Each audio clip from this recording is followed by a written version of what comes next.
जब भी कोई आंगनवाड़ी सेविका, आंगनवाड़ी वर्कर या आशा वर्कर से मुलाकात होती है तो वो यही बात कहती है कि हमारे लिए कुछ करिए। उसे ऐसा लगता है कि हम लोक प्रतिनिधि हैं तो बड़ी उम्मीदें हैं और मेरी जिंदगी में अगर कुछ बदलाव आ सकता है तो आप कर सकते हैं। ये अलग बात है कि इसके अंदर कितनी सच्चाई है, हम यहाँ पर बोल कर तो जाते हैं।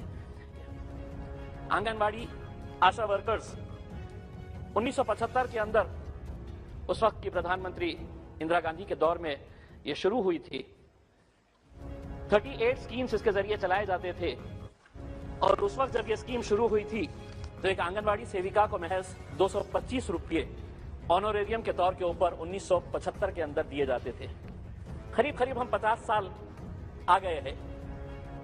मेहनत उनकी इतनी ज्यादा होने के बावजूद भी आज एक आंगनवाड़ी, एक आशा वर्कर कितना पैसा कमाती है, ये हम सब के लिए बहुत ही शर्म की बात होनी चाहिए। क्योंकि इस मुल्क के अंदर, ये इसके अंदर राजनीति नहीं कर रहा हूं, लेकिन हम स्मारक बनाने के ऊपर, हम पुतले बनाने के ऊपर हम हजारों करोड़ रुपया खर्च करते हैं।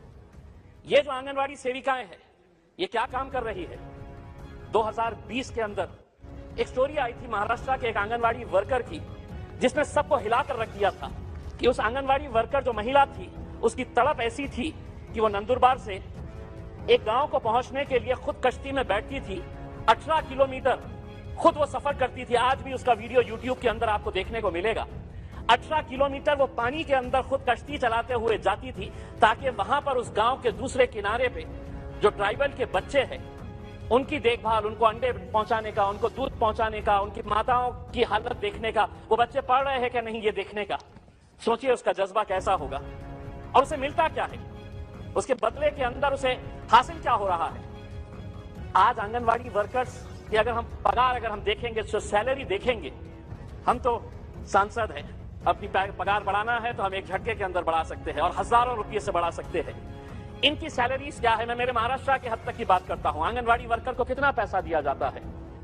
तो 8,500 जो मेन आंगनवाड़ी वर्कर है, जो आंगनवाड़ी वर्कर मिनी जिसे कहा जाता है, उसको सैलरी दी जाती है 4,500 रुपये और जो दूसरी है उसे महज 5,000 रुपये।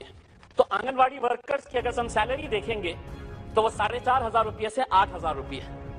सुबह 8 बजे से लेकर दोपहर में 3 बजे तक काम करना, और काम करना भी ऐसा कि उन्हें पूरा प्रोग्राम दिया हुआ होता है। वो घर पर बैठ नहीं सकती है क्योंकि जितना काम करेगी उतना पैसा मिलेगा।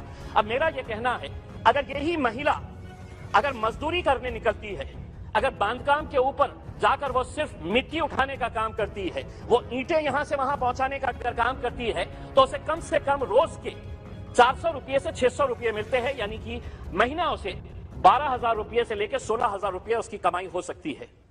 लेकिन आज अगर इतनी सारी महिलाएं इस जज्बे के साथ आ रही है कि मैं एक सेवा का काम करने के लिए जा रही हूं, मैं बच्चों को जिंदा रखने का काम करने के लिए जा रही हूं, और हम उसे महज 4,000, 5,000, 6,000 रुपये दे रहे हैं, तो कहीं ना कहीं हम सिर्फ उस सेविका के साथ नहीं, हम ये बता रहे हैं कि जितने बच्चे अपनी, अगर उनकी किस्मत है वो जी लिए तो जी लिए, जो मर गए तो मर गए। हम इस हिसाब से उनको दे रहे हैं कि हम तो तुमको बुला रहे हैं, हम इतना पैसा देंगे और तुम ये काम करना है करो। केरला ने सुओ मोटो इन आंगनवाड़ी वर्कर्स की पगार, इनकी सैलरी बढ़ाकर 15,000 रुपये कर दी है। पौंडीचेरी और गोवा सबसे ज्यादा पैसे देता है आंगनवाड़ियों को, और कितना मांग रहे हैं? अगर उनको 5,000 रुपये है तो क्या हम उन्हें 10,000 रुपये पगार नहीं दे सकते हैं? आज उन्हें हम क्यों सिर्फ एक ऑनरेरियम के तौर के ऊपर दिया जा रहा है? क्यों नहीं, जिस तरह मेहता साहब ने बताया है कि उनको हम एक परमानेंट एम्प्लॉय के तौर के ऊपर देखते हैं, ताकि उन्हें कम से कम मिनिमम वेजेस एक्ट के हिसाब से उनको सैलरी दी जा सके।